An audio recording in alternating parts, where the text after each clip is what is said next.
In Lower Manhattan, a single tower plays a dual role. One World Trade Center, also known as the Freedom Tower, is both a skyscraper with many floors of office space and also a monument. It is a monument to the Twin Towers, whose imprint now makes up a memorial to that pivotal day in American history. The Freedom Tower took many years to complete and went through several iterations of its design before architects arrived at the final design. Geometrically, One World Trade Center is an antiprism with a square base. An antiprism has a polygon base with triangular sides.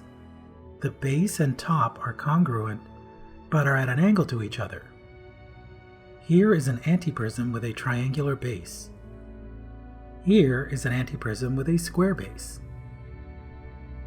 The number of sides of the polygon base determines the number of triangles on the side. A triangular antiprism has 6 triangles, as you can see from this animated sequence.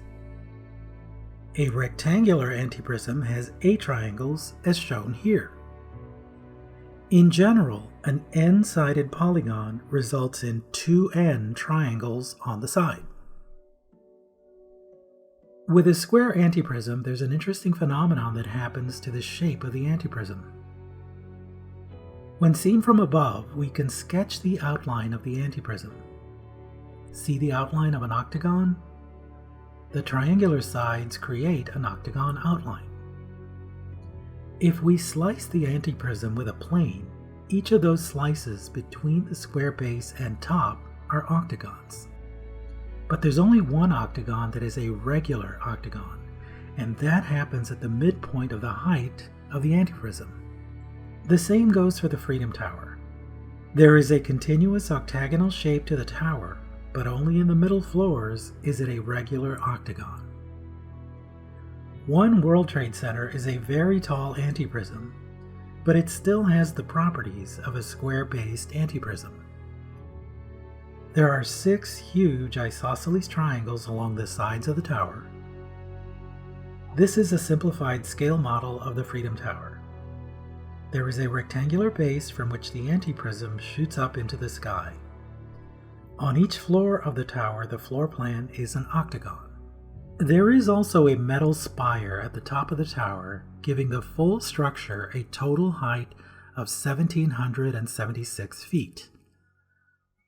The significance of this number is that it refers to the year 1776, when the Declaration of Independence was written and signed, the time that America declared itself a nation free of the British monarchy. This is one reason One World Trade Center is referred to as the Freedom Tower.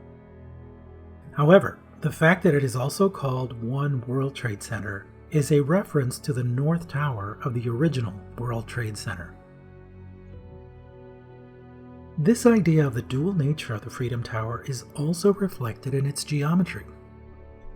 As you saw earlier, an antiprism can be split into 2 congruent figures, each with a square base and 4 triangular sides as shown here.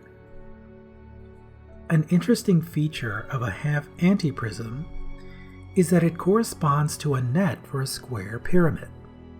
In fact, the half antiprism is midway toward the pyramid, and this animation completes the construction. So the Freedom Tower's geometry holds the key to 2 small pyramids. And since pyramids are often monuments to the past, the same holds true here. The 2 virtual pyramids in the Freedom Tower are an allusion to the Twin Towers, the predecessors to this new magnificent tower.